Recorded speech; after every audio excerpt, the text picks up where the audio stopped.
தாவேகா தலைவர் விஜய் வந்து ஒரே நாடு ஒரே தேர்தல் இதை வச்சு ஒரே நேரத்தில் பாஜக தில்லுமுள்ளு செய்யுது அப்படின்னு பிரச்சாரத்துல சொல்லியிருக்காங்க. பாஜக தில்லுமுள்ளு பண்ணியிருந்தா தமிழ்நாட்டில் நாங்களே இப்போ ஆட்சிகள் எல்லாம் இருக்க வேண்டியிருக்கும். ஒரே நாடு ஒரே தேர்தல்னாக்கி அதில் எவ்வளவு நன்மைகள் இருக்குங்கிறத மதிப்புக்குரிய திரு விஜய் அவர்கள் புரிந்து கொள்ள வேணும். ஏன்னா ஒரு 5 வருஷத்துல பாராளுமன்றத்துக்கு ஒரு தேர்தல், சட்டமன்றத்திற்கு ஒரு தேர்தல், பிறகு இடைத்தேர்தல்கள், பிறகு உள்ளாட்சி தேர்தல்கள், எவ்வளவு அரசு பணம் செலவாகுது. அரசு பணம் செலவாகுங்கிறத குறைக்கணுங்கிறதுக்காக தான் ஒரே நாடு ஒரே தேர்தல்.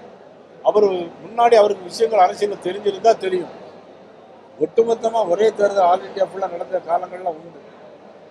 முன்னாள் முதலமைச்சர் கலைஞர் கூட அவருடைய நெஞ்சுக்கு நீதி பத்திரிகை எழுதியிருக்கார். நெஞ்சுக்கு நீதி இதில் சுயத்தை எழுதியிருக்காரு. ஒரே நாடு ஒரே தேர்தல் வேணும்னு எழுதியிருக்கிறாங்க.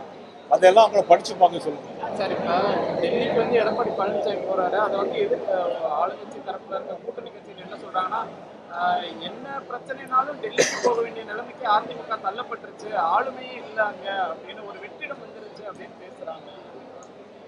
அதாவது திரு அமித்ஷா அவர்கள் சென்னையில் வந்து தான் எல்லாமே முடிவு பண்ணி பேசினாங்க. அப்போ அவங்க மட்டும் இங்கே வரலாம் அப்படின்னா கருத்து என்ன சொல்ல முடியும்? இப்போ இவங்க மட்டும் டெல்லிக்கு போகவே மாட்டாங்களா? மதிப்புக்குரிய சோனியா காந்தி அம்மையார் சந்திக்க டெல்லிக்கு போகவே மாட்டாங்களா?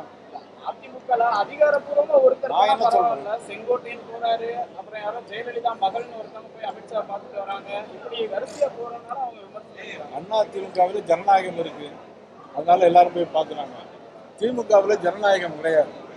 கலைஞர் பிறகு முதலமைச்சர் மதிப்புக்குரிய ஸ்டாலின் அவர்கள், மதிப்புக்குரிய ஸ்டாலினுக்கு பிறகு திரு உதயநிதி ஸ்டாலின் அவர்கள், அதற்கு பிறகு திரு இன்பநிதி ஸ்டாலின் அவர்கள்.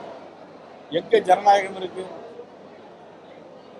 ஜனநாயகம் இங்கே தான் இருக்கு, எங்கள்கிட்ட தான் இருக்கு.